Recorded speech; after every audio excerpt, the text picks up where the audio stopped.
जय श्री राम। तो आज हम जानेंगे मैरिज यानी कि विवाह से जुड़े हुए कुछ नियमों के बारे में। तो उसमें हम आज आपको बताएंगे कॉम्प्रोमाइजिंग और रियूनियन की योग। कॉम्प्रोमाइजिंग मतलब सुलह या समझौते, और रियूनियन मतलब पुनर्मिलन। तलाक और सेपरेशन के बाद भी सुलह और समझौते और पुनर्मिलन भी होते हैं। तो उसके कौन कौन से नियम हैं? तो पहला नियम है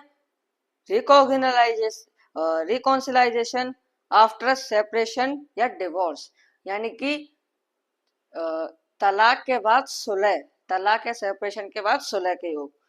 तो इसमें 7 CSL हमें 1, 6, 10, 12 भाव सिग्निफाई कर देता है। तो हम कह देते हैं कि तलाक के या सेपरेशन के बाद सुलह या समझौते के योग हैं। और इसमें सबसे ज्यादा मेन चीज होती है MAP, यानी कि महादशा, अंतरदशा और प्रत्यांतर दशा।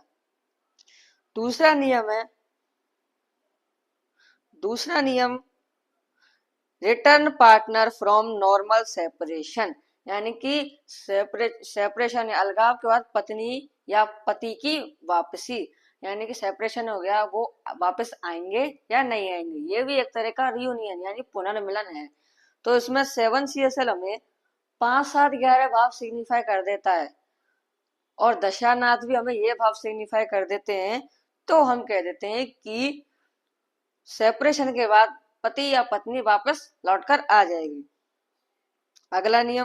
अगला नियम हमारा रियूनियन विद पार्टनर, यानी कि साथी के साथ पुनर्मिलन होगा या नहीं होगा। तो उसके लिए 11 CSL क्यों लिया? 11 CSL लिया हमने क्योंकि 11th भाव, 11वां भाव है, वो हमारा गेन यानी कि इच्छा पूर्ति का भाव है। तो 11 CSL हमें 2, 7, 11 भाव सिग्निफाई कर देता है, और दशानाथ भी हमें ये भाव सिग्निफाई कर देते हैं 2, 7, 11। तो हम कह देते हैं कि साथी के साथ पुनर्मिलन के योग हैं। चौथा नियम यूनियन विद फैमिली।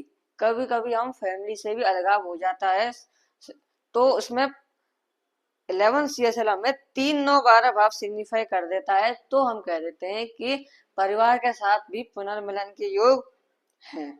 तो हमने आपको ये सुलह यानी कॉम्प्रोमाइजिंग समझौता और पुनर्मिलन यानी कि रियूनियन के योग बताए हैं। जय श्री राम।